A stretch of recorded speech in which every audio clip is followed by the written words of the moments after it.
Syria welcomes Lavrov's proposal on the necessity of establishing a mechanism for direct security communication between Syria and Turkey.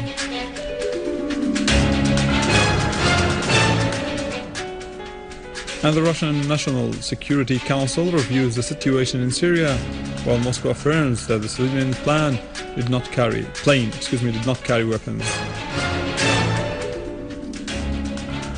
And army units storm several hideouts for terrorists, inflicting heavy losses upon them.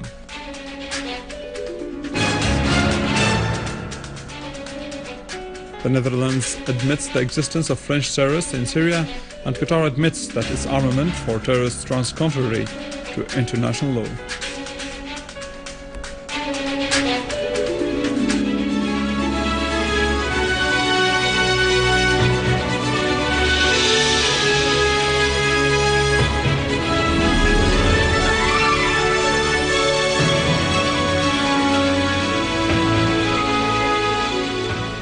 Good afternoon. Foreign and Expatriates Ministry said in a statement that Syria welcomes what Russia's Foreign Minister Sergei Lavrov announced at the Russian Federation Council on October 10th on the necessity of having a mechanism of direct security communication between Syria and Turkey. The ministry pointed out that Syria discussed with the Russian ambassador in Damascus its readiness to establish a joint Syrian-Turkish security committee to find a mechanism to control the security situation on both sides of the border in the framework of respecting the national sovereignty of the two countries.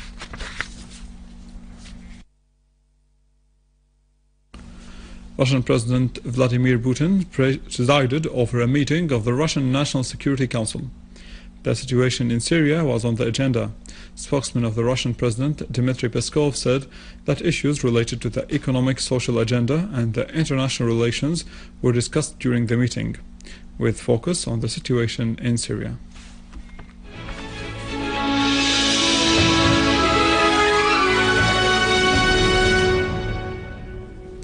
The intercepting of the Syrian civilian plane by the Turkish authorities was a new chapter of Erdogan's government's violations of all international conventions, with the aim of opening new fronts against the Syrian people in implementation of the US sinister plan. More about that in the following report. The Turkish warplanes accompanied the Syrian civilian plane and forced the pilot to land in Ankara airport, endangering the lives of the passengers. What, do you want to kill us?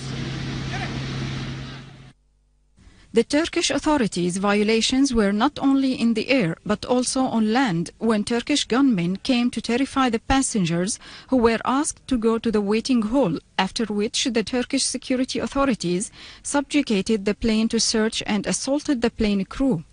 Not to mention locking the contents of the plane for long hours, in addition to having reservations on some contents for inspection. There might be articles in the international laws and agreements that allow a state to search planes passing through its airspace. But the problem lies in the Turkish government's flagrant violation of these laws and agreements through forcing the plane to land despite the fact that the pilot did not refuse to modify the flight course, which exposed the safety of the plane and the passengers to threats because of the sudden appearance of the Turkish warplanes without warning. Not to mention the inhuman locking of civilian passengers for many hours. The hostile Turkish behavior is additional evidence on the aggressive policy adopted by Erdogan's government, taking into account the training, harboring and facilitating infiltration of terrorists through its borders to Syria. In Aleppo, an army unit killed scores of mercenary terrorists and confiscated their weapons in Kalam al-Jabal area. Another army unit targeted an armored vehicle for terrorists, killing many of them near Bab al-Hadid, Bustan Basha and the Sports Institute. In the city's countryside, 8 cars carrying weapons and ammunition for terrorists were destroyed. The armed forces also carried out qualitative operations in Harsho, Kafr Da'il, Khan al-Asal, Maskane and Al-Atarib, killing a number of terrorists, including the Saudi national Yahya Qaroush, and destroying a number of vehicles for terrorists.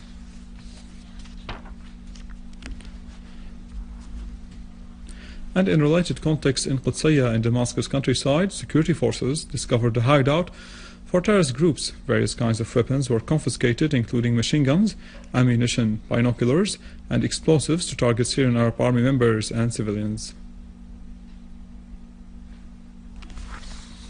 In Deir ez-Zor Governorate, a unit of our armed forces killed a number of terrorists near a Rawda mosque in Al-Jbele neighborhood.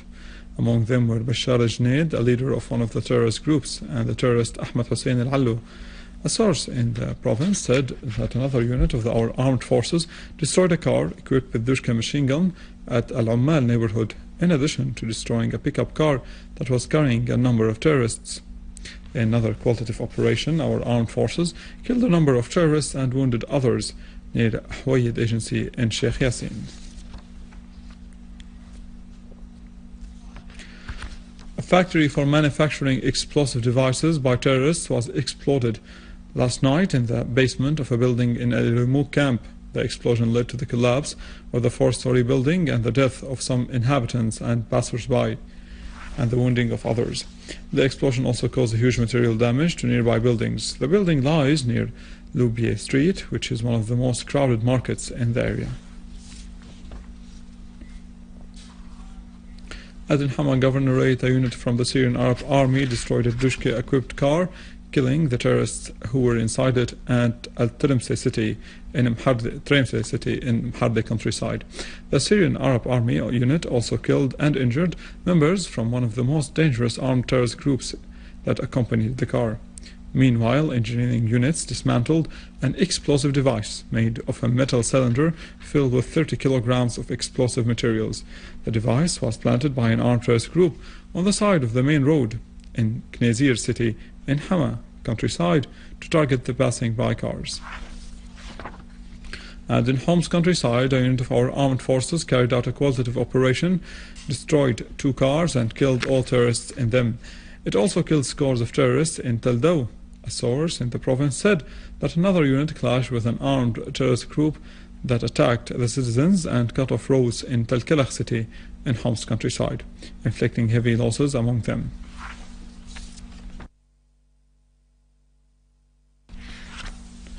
And in a Slebe neighborhood in Latakia, the competent authorities discovered a weapons store upon storming a hideout used by an armed terrorist group and seized RPG launchers, rifles, pistols, various kinds of ammunition, grenades, electronic equipment, communication equipment, remote control equipment, and materials used in making explosive devices.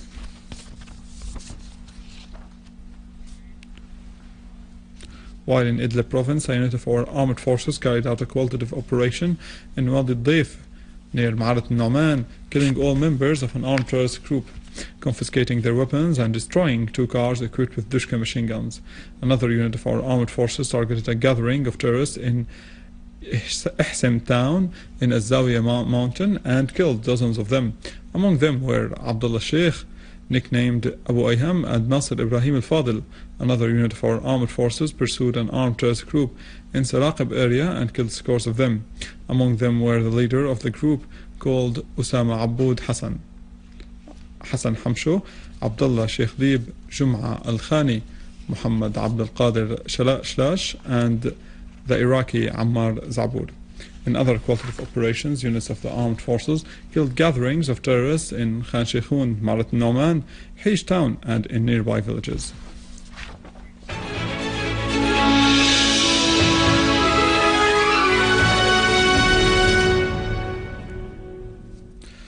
Qatar, Saudi Arabia, Turkey, France, Britain, and the US, who stand behind sending mercenaries and terrorists from all nationalities to Syria to kill the Syrian people and destroy their country, are facing now terrorism that started to appear in their countries.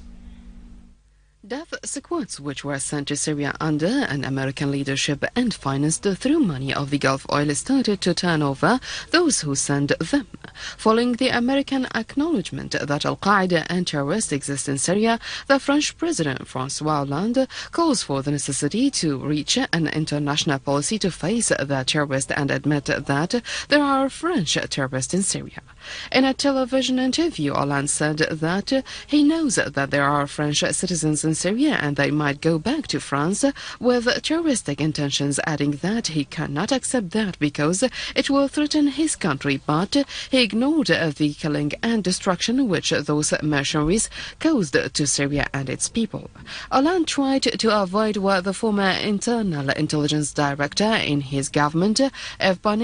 did when he called for cutting the head of the snake and accused Saudi Arabia and Qatar of financing whom he called as extremist Islamists in France.